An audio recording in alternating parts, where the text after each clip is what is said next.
Okay, let's get started on building the rear hub carrier assembly.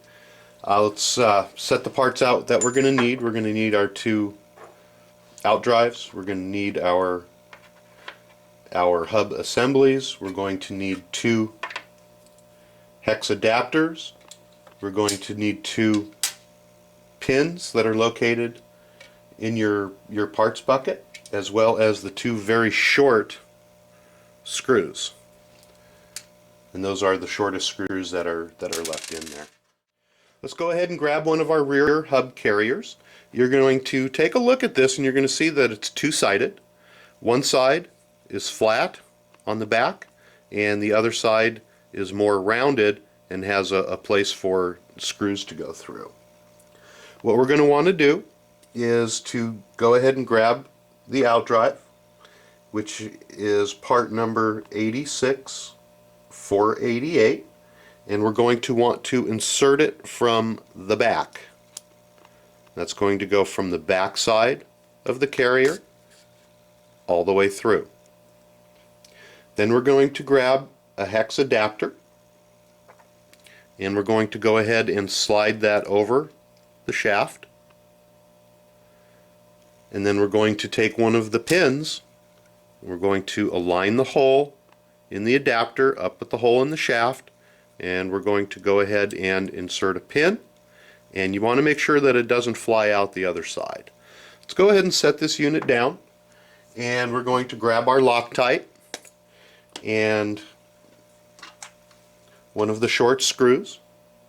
Go ahead and put it on our wrench, put some Loctite on it, and this is going to be used as a set screw to hold in the pin. So again, pinch the pin so it doesn't fall out, and take the screw and let's insert it down the center hole of the shaft and go ahead and screw it in. And you're going to want to get it in nice and tight. You can hold this with your hand, or what I like to do is to get another Allen wrench and stick it through here and then go ahead and snug that up. You don't want to strip it out, but it does need to be fairly snug. And then we're going to go ahead and repeat the process on the second side. However, I am going to show you one more little thing here, and that is that there is an amount of play in the shaft here, and I don't know if you can hear and see that, but it does move back and forth. So Team Fast Eddy has come up with their Pro Series shim kit to take care of this problem, and I'm going to show you right now how to go ahead and shim this out. Let's loosen up our set screw. We're going to loosen it up about 1 or 2 turns, and we're going to go ahead and slide out our pin, and we're going to go ahead and remove the hex adapter. We saw by looking at it that there's only a small amount of play in there that's going to need to be removed.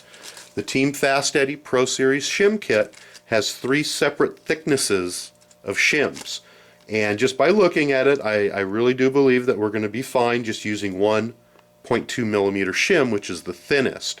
However, there are different thicknesses. There's 0.2, 0.3, and 0.5, and you can use one, whichever one fits the best, or you can use a combination of them. It just all depends on how much you need to take out. You want to shim it up so there's no, or as little play as possible, but you don't want it to bind. What we're going to do is go ahead and use one of the Team Fast Eddy Pro Series shims, and it's the thinnest one. We're going to go ahead and slip it down over the shaft, just like so. And then we're going to go ahead and reassemble the unit and check it for the fitness. Make sure that we've removed all the play. So we're going to line up the shaft, and we're going to go ahead and retighten the bolt. And you do need to tighten up the bolt to make sure that you have the proper shim. As you tighten the bolt, it pulls the adapter in towards the bearings, and it does remove some of the play. Okay, as we can see now, there's absolutely zero play in there, and we still spin freely without binding. So that means that we have properly built and properly shimmed out this unit. And the shimming will help your bearings last much longer, and will also keep you from breaking down as often.